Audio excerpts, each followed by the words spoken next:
สวัสดีครับสวัสดีครับเพื่อนวันนี้น้องเราฟูมาไม่ได้มาครับครับ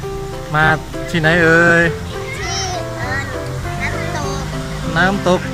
นางรองครับแต่เดี๋ยวเราจะไปเล่นน้ำกันข้างล่างครับ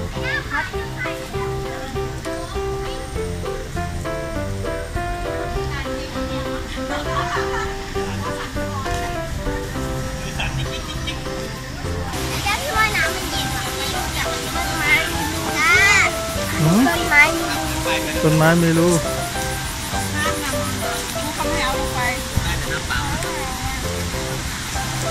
รีบกินไปเอาไปกิน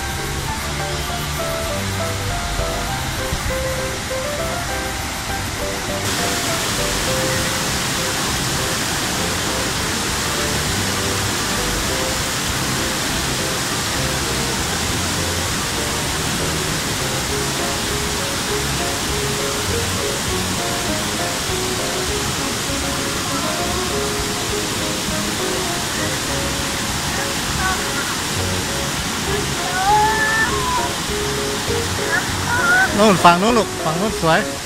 เดี๋ยวเราไปตรงนู้นนะครับ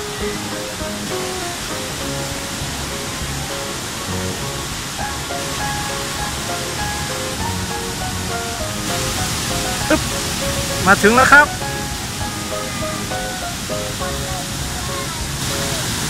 ครับน้องฟูเปลี่ยนชุดเลยเปลี่ยนชุดเล่นน้ำเลยครับตาเปลี่ยนชุดเลยครับให้มาเปลี่ยนให้ครับ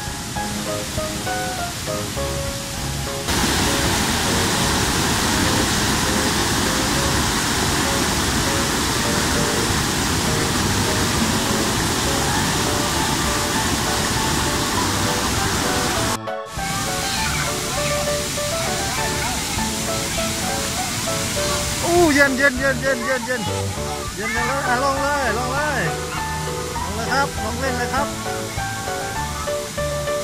เย็นไหม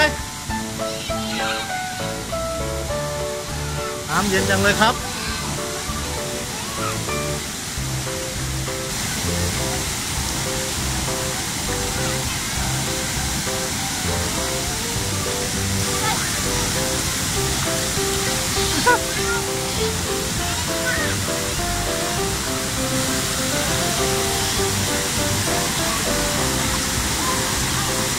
นี่ลองนั่งตรงนี้หนึ่ง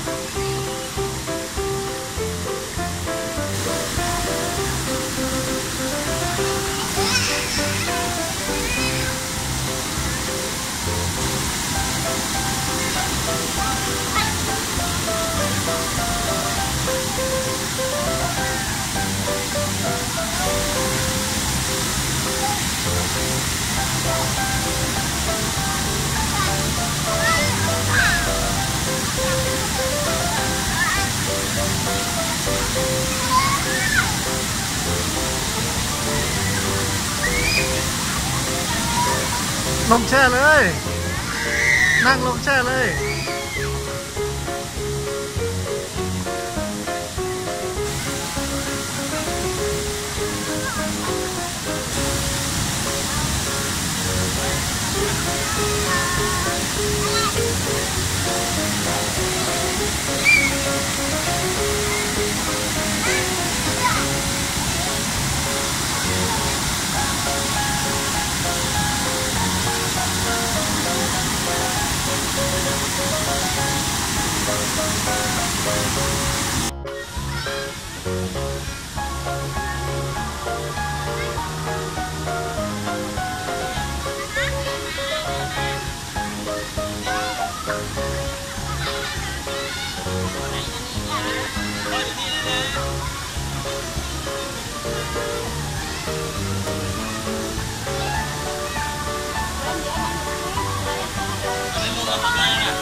นี่แหละตรงนี้แหละเล่นนี้แหละครับ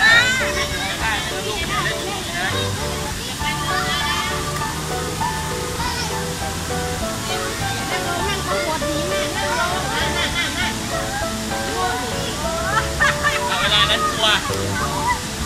ลูกตามมาไหลนะ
อ่ะ คืน บายบายก่อนครับ เดี๋ยวจะเล่นน้ำต่อครับ อย่าลืมกดติดตามอย่าลืมกดติดตามและกดซับสไครต์และกดกระดิ่งที่ด้านเพื่อเป็นกำลังใจให้น้องกับน้องกับพี่ด้วยนะคะสวัสดีครับบ๊ายบาย บายบายครับอากังฟูจะเล่นน้ำต่อครับ